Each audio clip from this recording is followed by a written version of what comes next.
Welcome to the BS Your Way Through Life show. Quick heads up. This one's not for little ears, so grab your headphones. Today's guest, we have Dr. Diane,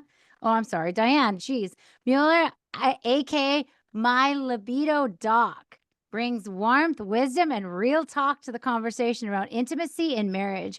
With decades of clinical experience and 2 doctorates under her belt, she helps married couples reconnect, rethink desire, and reignite with what matters most. Let's jump in. All right. Yay. Welcome. Thank you. Thank you. I'm I so stumble fab, on so excited to be here. I stumble on names. I do it with my children. I'm like, Oh, you, the yeah, one you with go the down the curly list with it, hair. right? Just ignore that. Right. So true. So before we dive into to tips and tools, I think we need to hit pause on what we think of libido is, because honestly, I had to ask. I'm Yeah. glad I did. Libido is not a body part and it's not an emotion. It's more like the energy source behind intimacy, right? Right? Is Yeah. that Yeah. correct? And what I want to say about this, like when you're saying like, oh my gosh, I don't know what this is, what's so interesting. And like when I started my brand, was I had to do a lot of research on what words to use so that I would be less banned in social media and like these types of things. So Right? ideally, I would love, like, I do actually own the website, mysexdoc.com, because that's really what we're talking about here. We're talking about your Yeah. sex drive, we're talking about desire Yeah. mismatch, we're talking about passion, Yeah. how to keep this up in relationship. And that's really what libido is. It's your drive, it's your desire, it's your movement towards pleasure, passion, all these things. But my point here is like, isn't it interesting in, 2025 when we're filming this, that we're still at a point where I have to do so much work to think about how we can properly and safely get the message out around healthy relationships and healthy Yeah. sex, that there's still so much banning around talking about this online.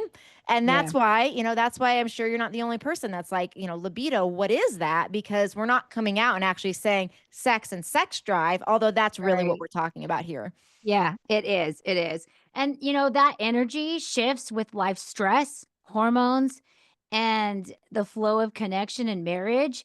So it's like, because I just did an episode, like my most recent episode is called SOS, and it's the 3 important things you need in marriage, which is sleep, an outlet, and sex. And in my section where I talk about that, it's just like it's so important, because a lot of women, on Hollywood shows and in real life, women are like, they're just not in the mood because they're overwhelmed, they're stressed. And so they don't feel like having it, but you need to have it. It helps balance you hormonally. It helps give you it, you need it. And men need it. And if you keep not doing it, you start growing apart. And it's just like, yeah. So And honestly, I think women, we need it too. I just don't think we are aware of it in the same way men same. Oh, are, we right? need I gotta tell you, like, my personal experience, there were times where I was just, like, mad at everyone for no reason at all, and my hormones, it's my period is coming, and I'm just like, and I'm irritated, and then my husband's like, "Ooh, let's do it," and I'm like, "Ooh, let's not," in my head, but I'm just like, but I know instinctively that I need it, so I do it anyway, and as soon as we're done, it's like, oh. Okay. I suddenly don't remember why I was mad. Like, this has been in my experience almost every single time. So it's like, obviously I needed it. And so let me break down what's happening there, because I think Please. this is so common, especially for women, right? That Yeah. there's like, I'm not in the mood, I'm not in the mood, fine, I'll do it anyways. And then halfway through it or at the end, it's like, actually, that was kind of great. Why don't we do that more often, right? It's like so common. And so here's what's happening. So we have desire and arousal. And a lot of people don't realize that these are different things. Desire is of the mind, arousal is of the body. So desire is like, oh, yeah, my brain is thinking, like, yes, this is good. Let's do it. Arousal is like my body is turned on. I'm like in tune to the sensations that are happening.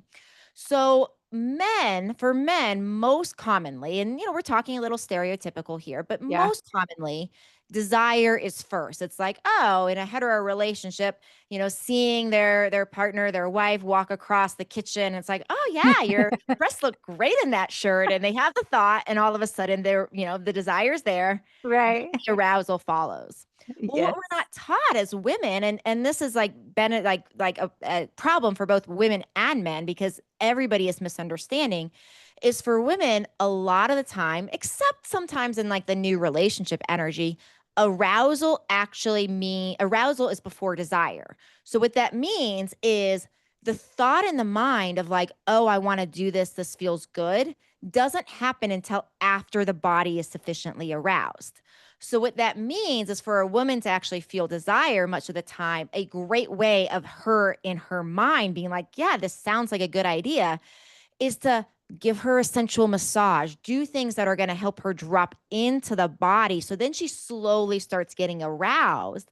And once her body is feeling the sensations around this kind of feels good, then the mind gets on board and is like, oh, yeah, let's keep doing this or let's do this Right. more often. Desire second for women much of the time. And so we wait as women so much to be in the mood and have my mind on board. And that actually happens later for women, not earlier. Yeah, so what would you say to women, like the typical woman like me who's just like, they're hardly ever in the mood. They're irritated about something, and the smallest things can set women off. Like, you can suddenly be in the mood, but then your husband says something that he didn't even, like, mean in a certain way, but you took it or whatever, and all of a sudden Yes. you're not in the mood. What do you say to those women? How do you help them keep doing it anyway because it's good for them?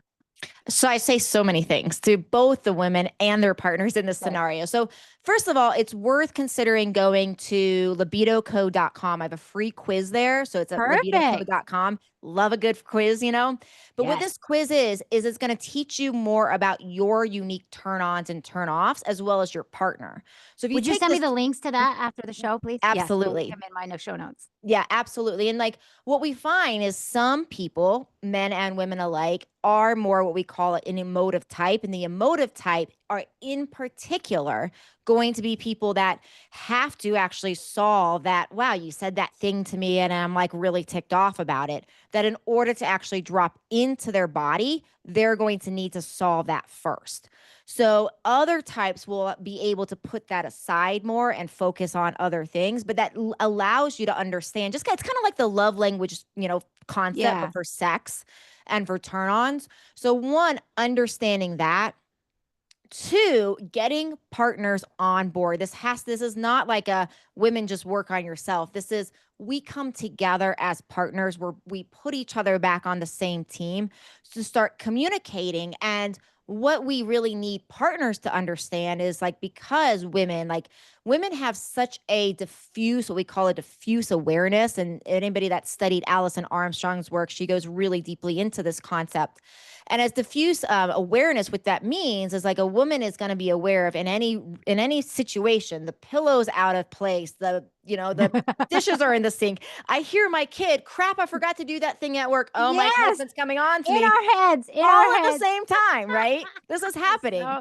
so accurate. And so and for men, like their awareness is like so much more focused, right? That's the Yes, honey, I'm watching TV, I don't even hear you. And exactly. right? And neither of these are good or bad. It's just it's our unique strengths and our unique Right. superpowers and all of that. Yes. So the more that we can understand the diffuse thing for women, the more we can say, okay, for a woman to be in the mood to even get to the point where it's like, okay, honey, give me an orgasm. What needs to actually happen first is to get her in her body and out of her head. So and this is where it's really a team effort where it's like it's not going to work in many times to just say like, okay, well, yeah, you just have to suck it up and do it. But what if we can change the way we are interrelating and saying, honey, why don't you just go down and lay in bed, find your favorite oil. I'm going to light a candle and I'm going to give you a 15-minute sensual massage. And starting there and maybe, then leading up to and saying, okay, well, okay, now we're going to see what happens with essential massage if I give you a happy ending at the end, that kind of thing. And we kind of take it in steps. But the more we can say, let's start with just a massage, and your job is to let go of everything of today. Your job is just to feel this and me giving you pleasure without an agenda. And when Right. we do that together as a partner, then what winds up happening oftentimes is the more she gets in her body, the more it's going to have a tendency to lead to that desire. It's not the whole thing by any means. Like this is just one piece of like a very, very big puzzle. But Right. doing that and focusing more on that versus like, okay, well, I'm just going to suck it up and do it can make a big difference. Yeah, that would make a huge difference for sure. So, like, what would you say let's break it down even a little bit more for our listeners because like I'm thinking of me as a listener too. I'd be asking this question in my head. I am asking this question in my Yeah. head. I'm like, okay, but I am a very much like, which is sad, we need to slow down in life, but I'm always on the, okay, got to get to the next thing. Got to, so I always have this rushed feeling inside of me. How can we like, because, getting this massage before sounds wonderful, but what if you just don't have time for that kind of setup, that kind of warming, but you need it, your husband wants it, and you should do it. How can you What's a quick version of, like, getting into the body for a woman to get in the body of how she can just, like a mindset maybe shift that she can have? I don't know, does this make sense? Yeah, and I'd say there's a two-part answer to that. One Okay. is answering that question of like what to do in the moment. And two is actually scheduling like an hour a week where the babysitter's coming over, you're not tired, and literally scheduling this. And Okay. it can be one of these things where it's like, okay, but I don't have time.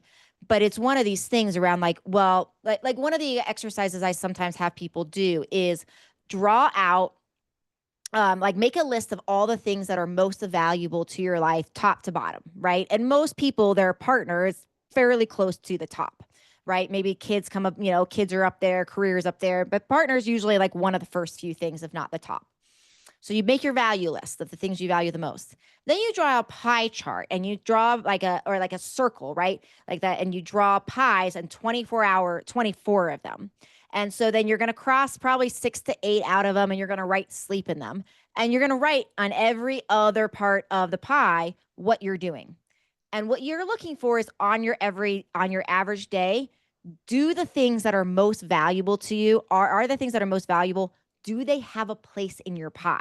And Very good. it's so awakening for people because I if like you that. don't have a place for your relationship that is Yeah. most valuable in your pie, Right.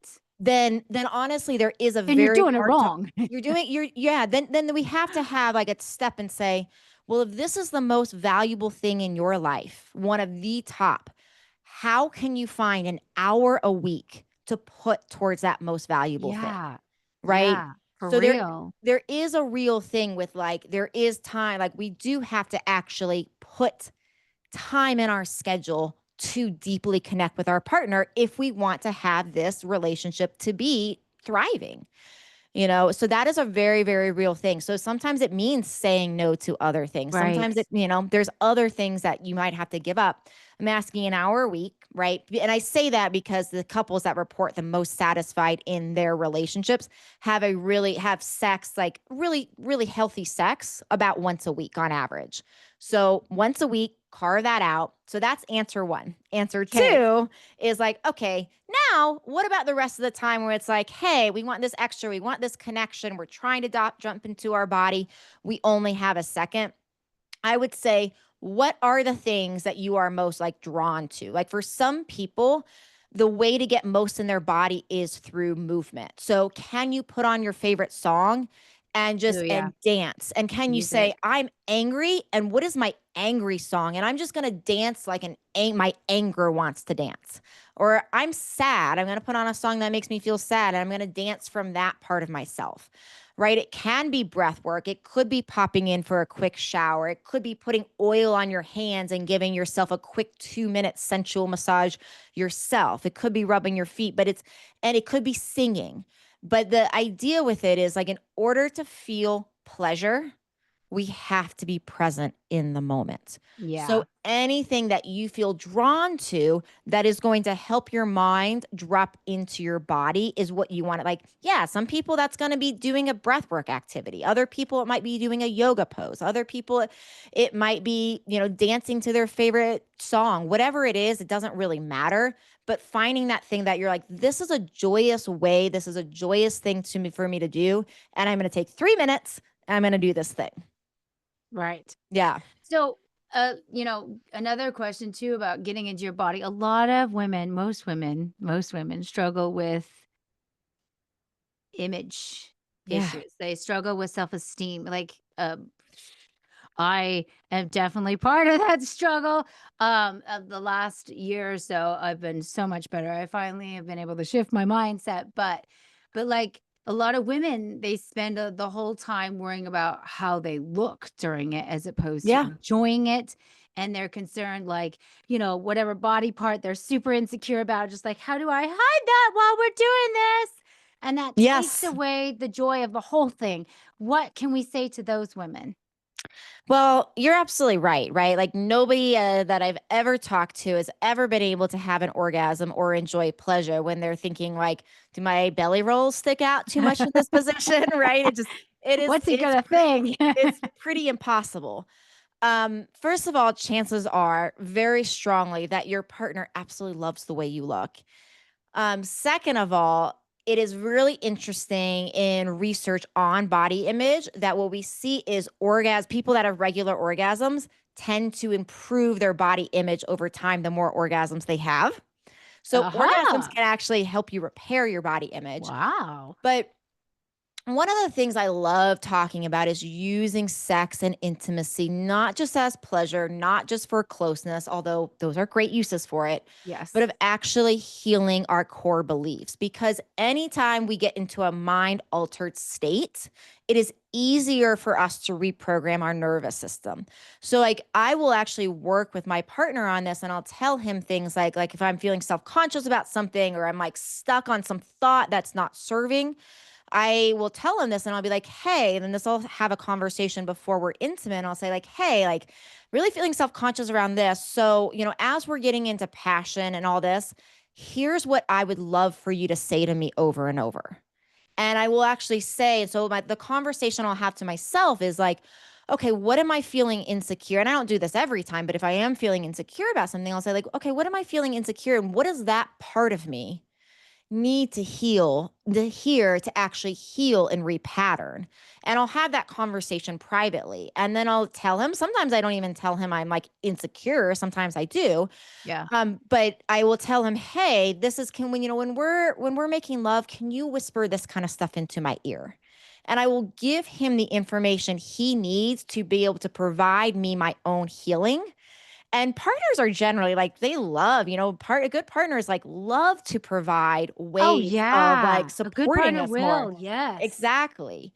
So we can use that as a way, especially when you do start to relax. If you can hear and like your partner's whispering, like, how sexy you are. And like, oh my gosh, I love like you in this position. This is like, you're so hot and divine. And like every curve, I want to eat you up. And like, can you imagine like hearing that when you're Yeah, vulnerable and hearing what your partner actually sees? So we can use that as ways yeah. to actually heal ourselves in that intimate space, which is like so fun. It's sex for healing. Yeah, that's amazing, and, I never thought of that before. I do know that sex is so good for our health, and that's why, we need it, but, like, you took it, further, and I'm just like, "That makes so much sense." You can use it for healing because especially women, I wish we didn't struggle so much with body image, but we just Yeah. do. I mean, we're Yeah. so insecure. We always feel like, the other woman walking down the street, "Oh, she's so much prettier than me." Oh, And I it's mean, just it's it's terrible. so easy to compare as women to compare ourselves to the perfect woman that doesn't exist. And it's like the perfect woman is like a construct, right? And I think women can Right. run around and, I've definitely have like every other woman, like I have to watch my own thoughts around this too, around like, should I Mhm. look more like that? Or should my butt be this way? Or should I like, and all the things. And then, I'm in perimenopause and then like going through these changes, Welcome to the it's like club. then it's like it just, everything just it's so easy to just like send Yes. all of those stories, they just can worsen. So Yeah. we have to stop it. And that's something key you just said. Like we go through different phases in our Yeah. marriage and our life and our relationships. So like at the beginning, it's easier. You have no kids. You're just like, woo, fun, fancy free, a little bit. And then work and life come in, and then kids come in, and you're like, and there's a whole nother exhaustion and time frame to these things and timing. And you have to realize that it's not going to always be the same as when you were first doing it. You're going to be in different energy modes. You're going to be in different, you know, seasons of your life and during different months, especially for women, you're on your period, you're going to be a little different then. Sometimes you want it more, sometimes you want it not at all. And like, especially, and this is something I really like to preach to people that I don't think is talked about enough, is that our especially for men, our hormones and women, they need to make that connection that think what time of month is it? Is it your period, or are you on your? I'm premenopausal right now too, so everything's a little more, even more intense. I'm like, you know, I went from wanting to, to smack people to stabbing people, so it's just like Yeah. I'm burying you in the backyard, but because you're just like, it's different and it's fine, it's normal, and knowing that it's normal and being able to communicate that, hey, I'm just having a hormone issue right now, that doesn't mean I don't want it, that doesn't mean I don't need it, it just means that you got to work with me here with this. I don't know, it just needs to be talked about more. Yeah, I mean, it's amazing. I read a stat the other day that said 72% of humans want to talk to their doctor about sex, but don't because they fear their doctor's going to be uncomfortable. So to Yeah. me, that says like we're actually dying in many ways to know how to communicate this or communicate about this, but we just don't know how because it's not Yeah. it's not talked about. And the other thing I want to add on to what you said, like, yes, like there are these different phases, and we do have to, like, recognize that different times of the month, different cycles of our lives, we're going to have these different drives. But here's a myth I want to dispel. Yes. This is really important, which is that sex is supposed to get worse the longer we're in relationships, right? Oh, Is that that's a terrible it's myth. I horrible. don't And believe in that. I'm there. and yeah, it's No. horrible. Like the first time I heard something so great on this, I was listening to a lecture by Richard Bandler, who's the co-founder of NLP, the neuro linguistic programming, what's about like reprogramming the mind. And he's like, "So you mean to tell me that I'm supposed to practice something over and over and over again and get worse at that? Like, when else do we do that?" So That I it's like it doesn't happen, right? thought So, that. Let's it's slap that crazy. person. Yeah, it's such an important thing to realize, and so another gift I can give your audience, if I mentioned my other website, mysexdoc.com, which I do have on there a free gift too, Perfect. which Please is send me all the links. I will. So it's my yes, no, maybe checklist. And like I do this. So what the yes, no, maybe checklist is a way of going through with your partner to be like, do we want to try this? Do we want to try that? Do we want to try that? Like, and I talk in there too about how to communicate with your partner. But the idea is the way we get like passion back, one of the things is by driving the dopamine in our brain, that Right. chemical. And we do that when we create a level of novelty. So that when we do novelty, when we bring some novelty back into our relationship, that brings dopamine back, that brings Right. passion back, that brings desire. And so that free gift is just a way of like going through with your partner to say like, where are the areas, like kind of simulates the conversation. It makes it a safe place too. If you're like, how do we Yeah. talk about this? Like, let's start with the yes, no, maybe checklist. Let's do this. Let's see if it's good. And then let's see what the yeses are that we actually have overlap on things that are new and novel that we might be interested in trying together. Right. So good. And also, like, I think we need to let people have permission out there. You don't have to have amazing, woo sex every time for you to for you to be like, a healthy relationship. It's okay sometimes if it's tired. It's okay sometimes if was lazily done. Like my husband and I, we've had where it's just like it's lazy. We're like, we're tired tonight, but we still want it. So we're gonna have it. And we're like, did it the laziest way possible, but we still felt satisfied. Like it doesn't have to be this Hollywood picturesque thing for you to be like, oh, it's not because comparing this to like my first kiss, watching kisses, on movies and stuff, you're like, "Oh, that looks so sweet." But then when I had my first kiss, I was like, "That was it?" Like, they like, frame it and highlight it so well on the movies, and that was it. But then, you get more practice, you actually start enjoying it better. Like, "Oh, it's pretty good," you know? But and that's the thing is like with Jeff Foxworthy said it really well. I can't even remember how he said it, but he was like, people might think that, when you're married or whatever, you're with a partner and you have that sex gets boring afterwards. Like, no, because you start to learn what your partner likes and they learn what you like and you get better at it. And it's even better. And That's so that's exactly so right. true. So, yeah. Yep. That's exactly right. I like to distinguish between like what I call bougie sex and then what like you're describing, which is what I call good enough sex. There you go. Right? I And like that's and that. it's like, the bougie sex, it is like that's your hour date night that you're scheduling when you're gonna do it at 5 o'clock or whatever time Exactly. when you're not tired and you're gonna bring in your novelty. And then the other times it's like, okay, we want to connect. I have the same conversation with my partner around like exactly the same thing around like what is the position that's going to be easiest for us tonight because we're both so tired, right? But then we do it and we still connect and it's still wonderful. And So that's like the good beautiful. enough sex, right? It's like Yeah. it doesn't Thank have to be the you. bougie every time, but we want to be aware of like, hey, there are sometimes we do want to make it special because that does Yeah. bring a different sort of novelty and closeness Yeah. and passion and desire. And Yeah. that's important. But yes, I mean, sometimes people think when I have these conversations, I'm glad you bring it up. Like, I'm not a running around like having bougie sex every night of the week. I'm not even having sex every night of the week. Like, I'm having sex a Right. lot, but it's not a lot. It's not every night of the week. Right. Like, it's like very, it's like I just like talking about this and making it normal for people. And I think a lot too, it's like even what you're saying around you learn somebody else's body. Like that's another huge thing that I really walk people through in my work is like how to actually have these conversations because as you mentioned like our bodies change and what also changes is our sensitivity. Like I've Yeah. seen it's been so interesting to me over the years to be like, "Oh, this is like part of my vulva that like was like not that interesting before and now I'm getting all these sensations." Or like that other Mhm. area that used to be so interesting is like not that exciting anymore. Like Yeah. it changes, and so we It's have to normal. communicate. It's normal, and we I have to think tell our knowing partner the what's normal, changes. when we know what's normal, we have better sex because Yes. for years, I had a bit of a complex because I was just like, I can never reach my peak when he's inside of me. Yeah.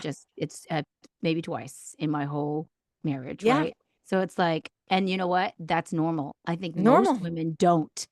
Just any woman out there who needs this message, most women do not reach their peak when he's inside. Usually, we'll create my husband and I, we work this out where, like, either I reach my peak first and then he goes inside and whatever, we finish it off, or maybe he ends up going before me and then we make sure that I climax afterwards, you know what I mean? Like, that's okay, that's normal, you work it out, you still have fun, you enjoy it. Exactly. This whole thing, it's like it's a beautiful thing when two humans climax at the same time, but their, It is. reality is it's like it's way rare. It is. Happens, but it's definitely more on the more rare side. And what's interesting too is one of the things that we've seen in some research is that the distance between the clitoris as compared to the vaginal opening, the closer those two are, the closer the clitoris is to the vaginal opening, the more likely a woman is actually able to orgasm from penetrative sex. Right. So, and the further that distance is, the harder it's going to be. So it's like, I like people to know this. It's like, it's not right or wrong. It's not, nobody's doing anything right or wrong. It's literally anatomy in a lot of cases. Like the same thing Yeah. for G spots. Like everybody's like, G spot orgasm, G spot orgasm. Well, for some women, it really doesn't feel that good. Other women actually have scar tissue over this area. So there's not much Yeah. sensation, right? So it's like, yes, the G spot Right. orgasm can be amazing, but a lot of people like it's also normal for this like not to feel awesome or not to have a lot of sensation. We can do things to bring more sensation and to help it feel better. There are techniques that we can do to open up that, but it doesn't mean there's anything wrong if that's not like a spot that's open to your body at this Exactly. point. We don't have to be perfect in order to have a healthy relationship, a sexual relationship Yes. with our Yes, we just have to be honest, yeah, transparent, able to exactly. communicate. Communicate and Exactly. don't be weird about it. Just communicate. Yeah, exactly. And also, like, it's okay if there's a weird moment, but don't make a weird moment even weirder by Yeah. like focusing on the fact that it's weird. Like, Yeah. like I really appreciate those like awkward moments. Like every Yeah. once in a while, my partner and I will have this moment where like we'll bonk our heads so hard together, like moving between positions, and it's like, We've done and it'll that. be We so just hard that you laugh. just have to like we do too. You just have to You like gotta lay laugh. down, You take gotta it, just like yes, yeah. It should just be funny. Like, there's yes, been times we're exactly. laughing so hard, like Right. Like exactly. Yeah. Sex coach I really like, Allie Eisman. She started me on using this term called the siggles, which I love. So it's like Uh-huh. the sex giggles, the siggles, and it's like, Yeah. yeah, to be able to like take these moments that are like weird or awkward or just don't go the way that is like Yeah. traditionally hot and just like Right. make them light, have fun. Yeah.